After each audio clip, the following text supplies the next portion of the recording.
We are live. Welcome back to another edition of Earle Sports Bets. And today we got day 5 of MLB season previews. We are finishing up the American League East today. We got the Baltimore Orioles. There's a team we're going to be going over today. I know already heading into this one's going to be interesting because Tim and I have differing opinions on this team. So you ready to get started, Tim?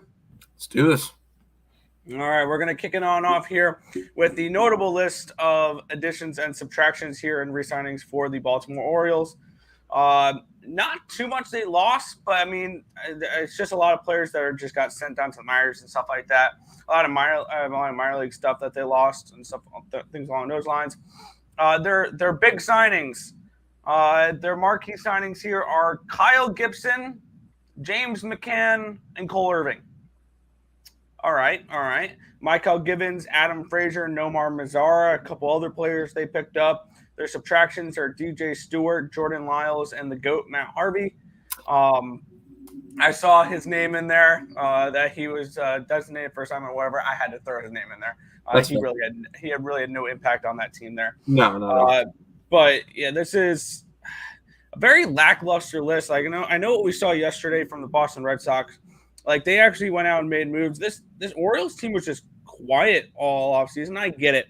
I don't think they needed to make too many moves. And when you look at it, because they're going to be relying a lot on their young, up-and-coming talent this season because they've got a lot, and we will get to that when we talk about prospects with this team. They're absolutely loaded there. But for me, when your marquee pickup of the offseason is James McCann, ?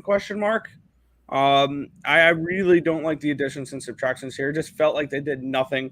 And we'll get into a little bit later. I feel like they could have done more. They don't need to. I will say I personally love the Cole Irving pickup. I think that is that was probably my favorite pickup that they did. Because he was solid in Oakland. And I think he's going to have a solid year there. Build up the bullpen a little bit with Michael Gibbons. He knows the system. Sure, cool.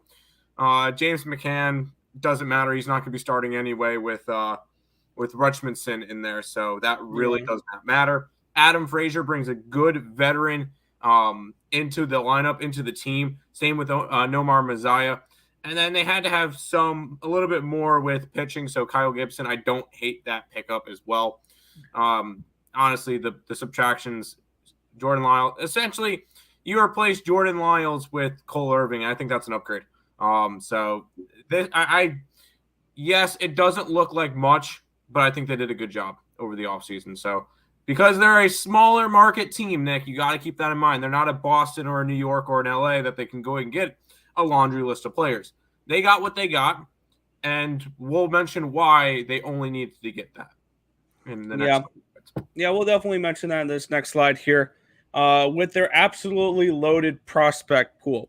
And yes, I know you're going to have, looking at it here, we have the Baltimore Orioles with the number 1 ranked farm system according to 1,500 prospects. And it's no questioning why here this was the number 1 ranked farm system in baseball.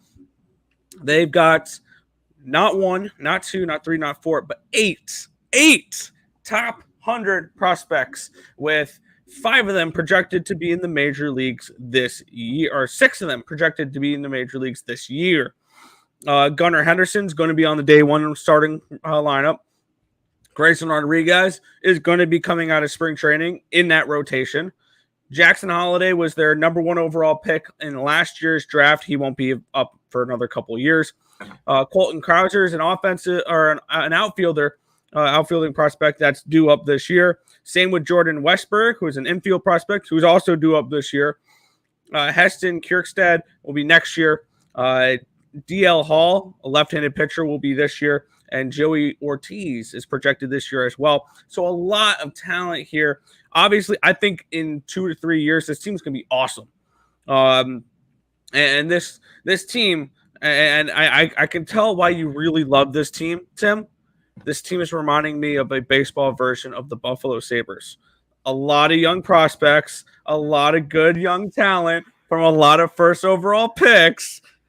They're going to need time. This is not a team that's going to go out here and win you 90 games this year because of all the talent they still need to develop. They still need that major league time. It's going to be a lot for them. And we'll get into that a little bit later. I love the farm system, though. This is a team in 2 years could be competing for a World Series. Like, that's the type of team this is. When Jackson Holiday comes up and he's your starting shortstop, and you got Gunnar Henderson at third, and you got all these top prospects. If all these guys pan out, this team is going to be a World Series contender in a few years. With that being said, not quite yet. So for me, love the farm system. There's not much to hate here. That's probably the best part of this Orioles team, though. You wondered why they didn't make a lot of moves? They didn't have to. This is a year where they can see what they got. And when I look at it, I already have in my thing. I know he's the favorite for everything. Henderson's going to win the Rookie of the Year. I will have that bet at plus 225. That will be an official play that I give out.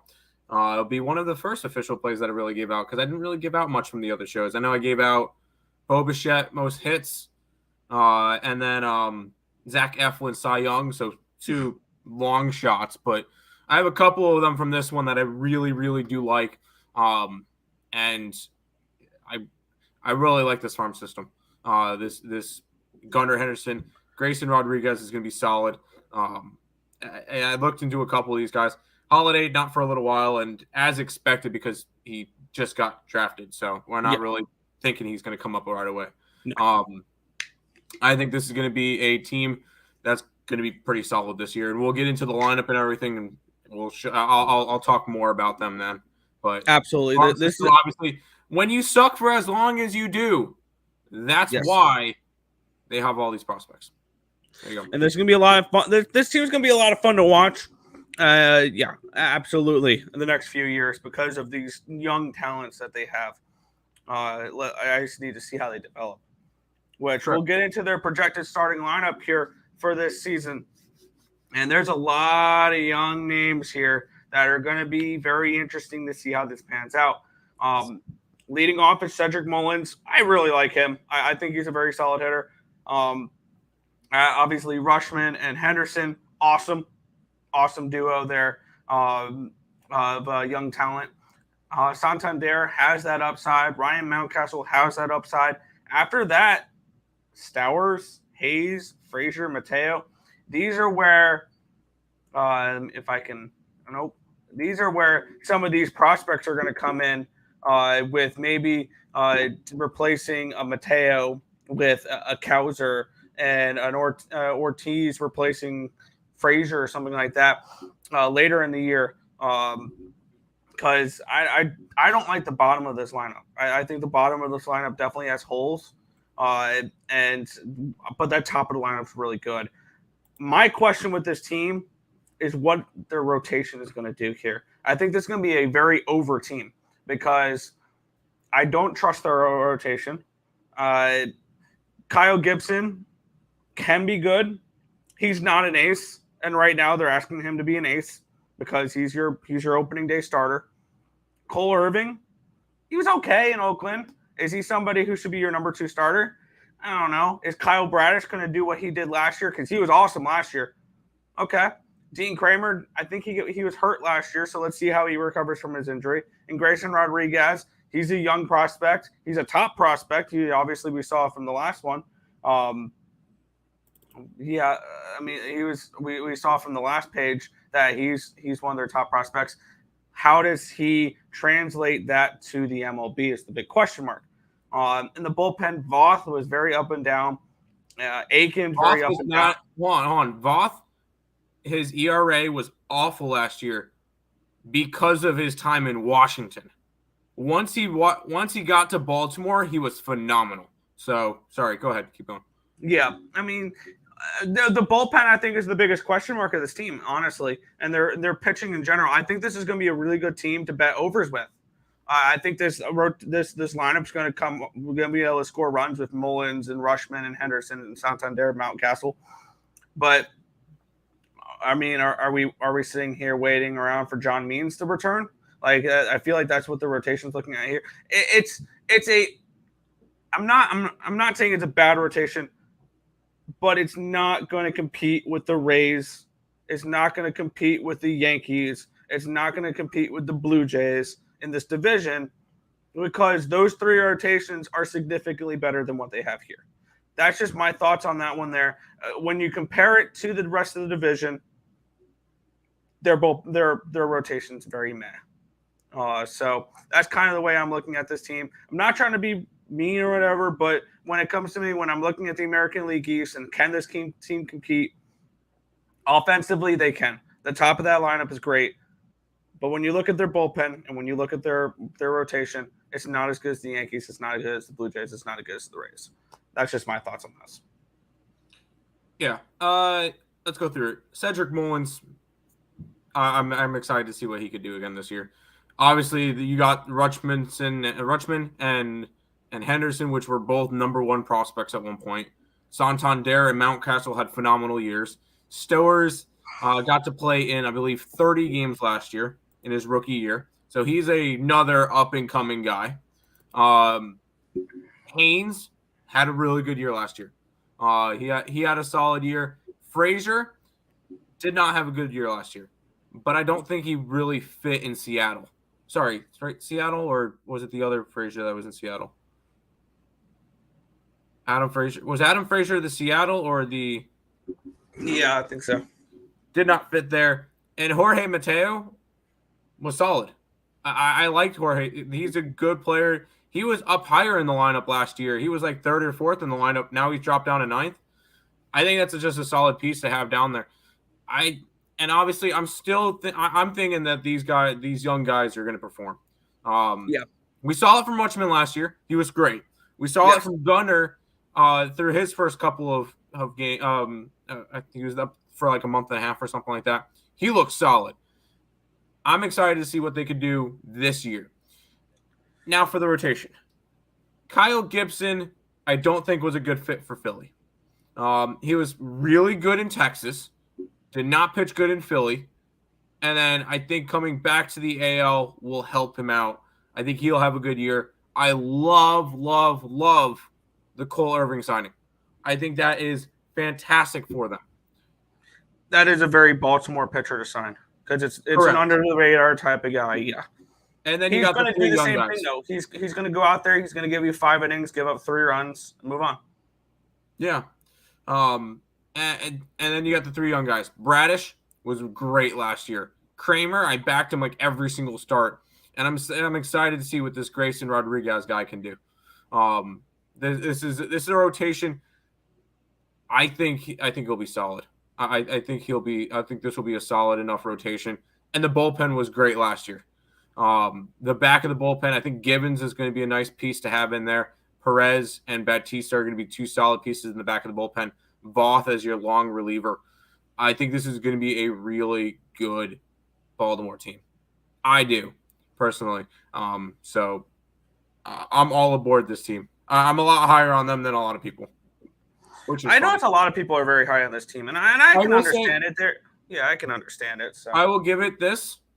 This team is boom or bust. Or bust. Absolutely. They're either going to go off for 85, 90 wins, come close to winning the division, or they're going to finish dead last with 65 wins.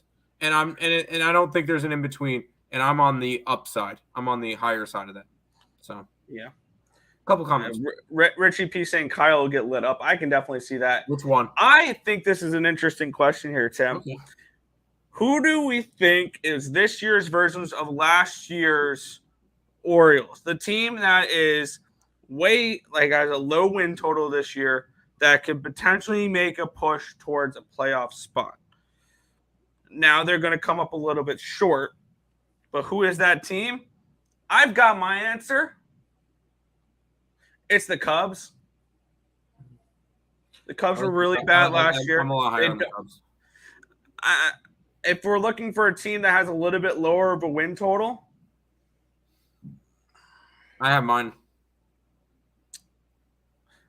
I really, I was going to say a different team from that division. I was going to say Cincinnati with their good young talent of their rotation with Hunter Green, with Nick Lodolo, and I will talk about the Reds. I actually really like the Reds this year. That's an interesting Reds team this year. We'll get into all the teams here, but who could be this version of this year of that? I'll say I would say the Cubs and the Reds. I'll say Pittsburgh and Arizona. Arizona, yes. And I love it. Kyle, get lit up. Which one? Sorry, the pitcher. Gibson, I got you. I think Gibson's going to have a good year. I think Gibson's going to. Oh yeah, which one? I think Gibson will have a good year this year. That's just all right. Yeah, which will move us into this, which we are on different sides of this because I have one play I'm looking at for the Baltimore Orioles, and maybe I'm a Debbie Downer. Maybe I don't believe in the Orioles, but the only thing I'm betting for this team in it is under 77.5 wins. I don't think what they did last year was sustainable, and now could I easily in 3 months be eating my words when this team is sitting in first place of the division, winning 40 of their first 65 games or 40 of their first 60 games, something like that, and being 10 games over 500? Absolutely, I could be eating my words with them because this is a team that can absolutely boom or bust for sure. If you like the Orioles, like I know Tim does, the division is not a bad way to go because you're getting a nice 16-1 price tag.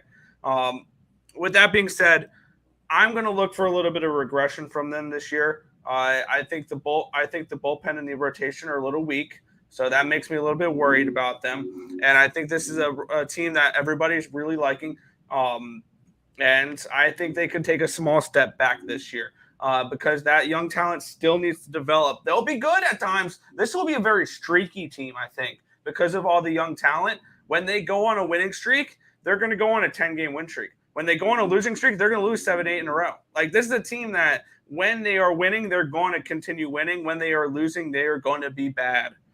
So I think that this is one of those teams that I think this is a 75-win baseball team at the moment. Like, I see them regressing a little bit because they won, 83 games last year? Something like that. And they bumped their number down. No. No, my bad. They didn't bump their number down, but they put the win total less than last year. Less than what they did last year, correct? You muted yourself. The win total is 15 games higher than it was last year. Yes, but my bad. The way I'm looking at it is they won 83 games last year. Yes. And they bumped it down to a 77.5 after they won. Not the win total. The amount of games, the amount of baseball games this team won last year. They marked it lower this year. The books project this team to win less games than they did last year. I like the under 77.5, and it's even money. Bet online. That's something I'm going to bet. Yeah, I think this division's really tough around them too. They're playing in the best division of baseball. All right, so during the preview shows, I've given out 2 plays so far, which were Bo Bichette over his most hits in the MLB and Zach Eflin Cy Young, which they're shots in the dark. But I'm going to go ahead and double the amount of plays. I'm going to give out 4. Henderson, Rookie of the Year, 225. Playoffs, yes, 325. Over 77.5 wins. And the AL East at plus 1,600. I did look for Cole Irving and Cy Young. Could not find it. Could not find it. I want to look for one. I want to look for one thing. Can you real quick pull up the lineups again? All right, I got it. I'm gonna have one more thing to it, and then I'm MVP prop. Huh? MVP prop or save prop. Felix Bautista saves. All right, it's not a bad option, but I'm gonna go with that. Wow. Okay. I'm high on this Baltimore team.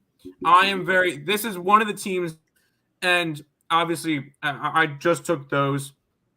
I'm gonna bet all these, by the way. This is just a few. This is a team that I'm invested in. I'm all in on this team. Couldn't this burn me down the line when they're 10-32 to start the season and have an I don't think they start that bad. I don't like think they start that bad. My bad. But when they're under 10 games under 500 and look like crap? Yeah, it could definitely backfire. I think this team's going to be really good this year. So I'm all in on the Baltimore Orioles this year. They will be on my card a bunch. Money line, run line. I still think they're going to get undervalued this year. And a lot of people, I still think they're going to be priced like a 70-win team. Yeah, I know you say a lot of people are high on them. A lot of people are either high on this team or low on this team, and there's no in between. I'm on the high side. Henderson, Rookie of the Year, yes to the playoffs, over 77.5 wins, AL East title, and Rutschman MVP. Let's get it. All right. So that is our show for the Baltimore Orioles here. My only play is under 77.5 even money. That's my only look for them. And by the way, me and Nick will each fill out like a Google Docs page. I will post all my stuff on Twitter. That too, and we will have a complete breakdown after the Mets video of all of our futures that are through this. So lots and lots of stuff for the Baltimore Orioles. I love it. Yeah. All right. But that is everything. Anything you want to say before we head on out? Nope. All right. Then I'm gonna take that down. Well, hold on. There's a couple of things, chat. The thing of it is by the time most start betting them, they'll start L streak. Yes. Or start out losing in the beginning. Playoffs, anything is possible. Intentional walk props. Oh. Totally. Yes. No. All right. But that is going to do it for this one. Tomorrow we'll be doing. Now, Tim, one thing I want to discuss maybe off camera of how we're going to do this week. We may be able to do 2 a days because I have spring break this week. So with that being said, we could be doing 2 tomorrow. We're going to be starting with the American League Central tomorrow. I think we're going to start with the Guardians. Yeah. We're going to go Guardians, Twins, White Sox, Royals, Tigers, Royals, something like that. But yeah, we'll see. Might do Tigers and Royals in the same video. Yeah, right. No. They both suck. Yeah, but we'll see. But that's going to do it for this one. I want to thank you guys as always for watching. Catch you next time.